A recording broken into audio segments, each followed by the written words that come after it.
આઝાદીની લડાઈમાં આપણે ઘણા નામો સાંભળ્યા છે, પણ અમુક નામ એવા હોય છે જે ક્યારે ભૂલાતા નથી. એમાંથી જ એક નામ એટલે ભગતસિંહ. એક એવો યુવાન જેની જિંદગી ભલે ટૂંકી રહી, પણ જેના વિચારો એ તો આજે પણ જીવંત છે. તો ચાલો આજે એમની જ કહાણીને નજીકથી જાણીએ. આ લાઈન સાંભળીને જ રૂવાણા ઊભા થઈ જાય, ખરું ને?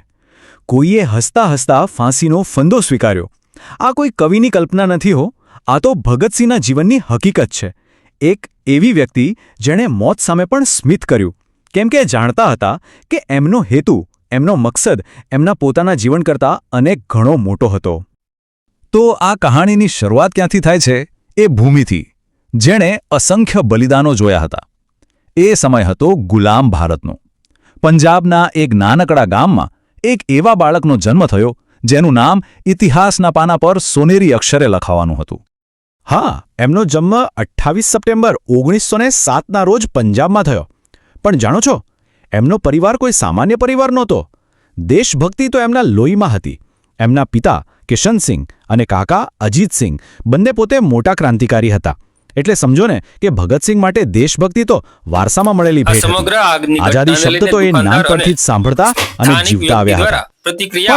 એ બાળપણની નિર્દોષતા લાંબો સમય ન ટકી. કહેવાય છે ને કે ક્યારેક એક જ ઘટના, માત્ર એક પળ આખી જિંદગીની દિશા બદલી નાખે છે. અને ભગતસિંહના જીવનમાં એ ઘટના બહુ જ નાની ઉંમરે બની. વર્ષ હતું 1919 અને જગ્યા હતી અમૃતસરનો જલિયાવાલા બાગ. અંગ્રેજોએ ત્યાં શાંતિથી સભા કરી રહેલા નિર્દોષ લોકો પર અંધાધૂંધ ગોળીઓ વરસાવી. અને ત્યારે માત્ર 12 વર્ષના ભગતસિંહ એ ઘટના પછી ત્યાં પહોંચ્યા.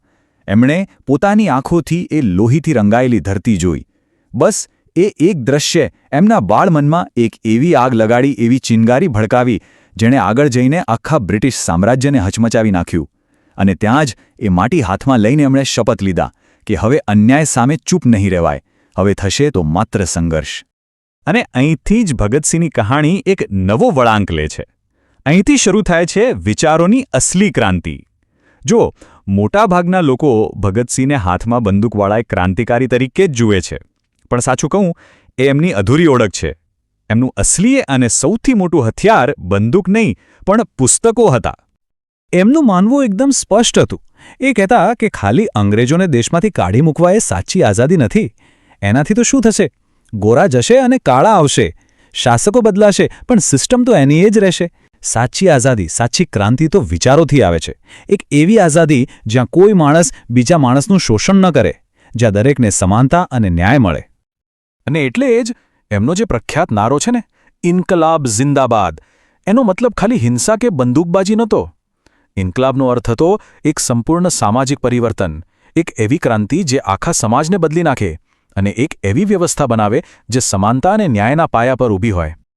હવે સવાલ એ હતો કે આ વિચાર, આટલો મોટો વિચાર, આખા દેશ સુધી પહોંચાડવો કઈ રીતે? બસ આ જ માટે એમણે એક એવી ધમાકેદાર અને નાટકીય યોજના ઘડી જેણે બ્રિટિશ સરકારના પાયા હચમચાવી દીધા. તારીખ હતી 8 એપ્રિલ 1929. જગ્યા હતી દિલ્હીની સેન્ટ્રલ એસેમ્બલી, જે આજે આપણી સંસદ છે. ભગતસિંહ અને બટુકેશ્વર દત્તે ત્યાં બોમ્બ ફેંક્યા. પણ અહીંયા એક બહુ મોટી વાત સમજવા જેવી છે. એમનું હેતુ કોઈને જાનહાનિ પહોંચાડવાનું હતો જ નહીં. એમનો હેતુ તો, એમના જ શબ્દોમાં કહીએ તો, બહેરા કાનો સુધી અવાજ પહોંચાડવાનો હતો. આ આખું ઓપરેશન એકદમ પરફેક્ટલી પ્લાન કરેલું હતું.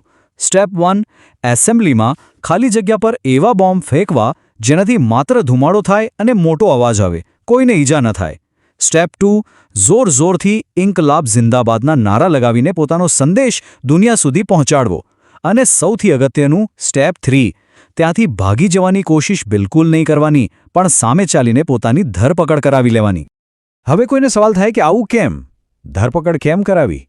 આ જ તો એમની સ્ટ્રેટેજીનો માસ્ટર સ્ટ્રોક હતો. એમને ડર નહોતો, એમને વિશ્વાસ હતો. એ જાણતા હતા કે જેલની 4 દિવાલો એમના શરીરને તો બાંધી શકશે, પણ એમના વિચારોને એને કોઈ કેદ ન કરી શકે. બલકે જેલ અને અદાલત જ એમનું સૌથી મોટું સ્ટેજ બનશે. અને ત્યાંથી એમના વિચારો અખબારો દ્વારા આખા દેશના ખૂણે ખૂણામાં પહોંચશે.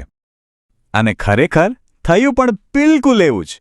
ભગતસિંહ માટે જેલ એ સજા નહોતી, પણ સંઘર્ષનું એક નવું મેદાન હતું. એમની લડાઈ અહીં પૂરી ન થઈ, બસ એનું સ્વરૂપ બદલાયું. જેલમાં રહીને એમણે શું શું કર્યું? એમણે કોર્ટની દરેક સુનાવણીને પોતાના વિચારો ફેલાવવા માટેનું એક પ્લેટફોર્મ બનાવી દીધું. એમણે જેલમાં ભારતીય રાજકીય કેદીઓ સાથે થતા ખરાબ વર્તન સામે અવાજ ઉઠાવ્યો. એટલું જ નહીં, એમના અધિકારો માટે લાંબી ભૂખ હડતાળ પર ઉતરી ગયા, જેણે અંગ્રેજ સરકારને હલાવી દીધી. એમણે દુનિયાને બતાવી દીધું કે સાચી ક્રાંતિ બહારના સંજોગો પર નહીં, પણ અંદરની હિંમત પર આધાર રાખે છે. પણ ભગતસિંહના આ વધતા પ્રભાવ અને એમના વિચારોથી બ્રિટિશ સરકાર એટલી બધી ગભરાઈ ગઈ હતી કે એમણે ઇતિહાસનો એક કાળો દિવસ નક્કી કરી દીધો. તારીખ હતી 23 માર્ચ 1931 અને જગ્યા લાહોર સેન્ટ્રલ જેલ. અને ત્યારે ભગતસિંહની ઉંમર કેટલી હતી ખબર છે? માત્ર 23 વર્ષ. ફક્ત 23. જરા વિચારો, આ ઉંમરે તો લોકો પોતાની કરિયર અને ભવિષ્યના સપના જોતા હોય છે. આ એક આંકડો જ એમના બલિદાનની મહાનતા કહેવા માટે કાફી છે. એ દિવસે એમના ચહેરા પર સહેજ પણ ડર નહોતો. ભય તો દૂરની વાત છે. ત્યાં તો શાંતિ અને ગજબનું ગૌરવ હતું. ભગતસિંહ, રાજગુરુ અને સુખદેવ ત્રણેય દોસ્તો એકબીજાની સાથે હસતા મુખે ગીતો ગાતા ગાતા ફાંસીના માચડા તરફ આગળ વધ્યા. એવું લાગતું હતું જાણે એ મોતને નહીં પણ ખુદ આઝાદીને ગળે મળવા જઈ રહ્યા હોય. અને એમના હોઠ પર છેલ્લા શ્વાસ સુધી કયો નારો ગૂંજતો રહ્યો? એ જ જે એમના જીવનનું બીજું નામ હતું, ઇન્કલાબ ઝિંદાબાદ. તો શો 23 માર્ચ 1931ના રોજ ભગતસિંહની કહાણી પૂરી થઈ ગઈ? શું એ દિવસે એક ક્રાંતિકારીનો અંત આવી ગયો? ના, સવાલ એ છે કે આજે ભગતસિંહ ક્યાં જીવંત છે? જવાબ સીધો છે. એ કોઈ ફોટા કે મૂર્તિમાં કેદ નથી. ભગતસિંહ જીવંત છે, દેશ માટે કંઈક કરી છૂટવાનો જુસ્સો રાખનાર દરેક યુવાનના દિલમાં. એ જીવંત છે ગમે ત્યાં થતા અન્યાય સામે ઉઠતા દરેક અવાજમાં. એમનો વારસો આપણને શું શીખવે છે? ડરવાનું નહીં, લડવાનું. ચૂપચાપ સહન કરવાનું નહીં, પણ સવાલ પૂછવાનું. કારણ કે ભગતસિંહ માત્ર એક વ્યક્તિ નહોતા, એ એક વિચાર હતા.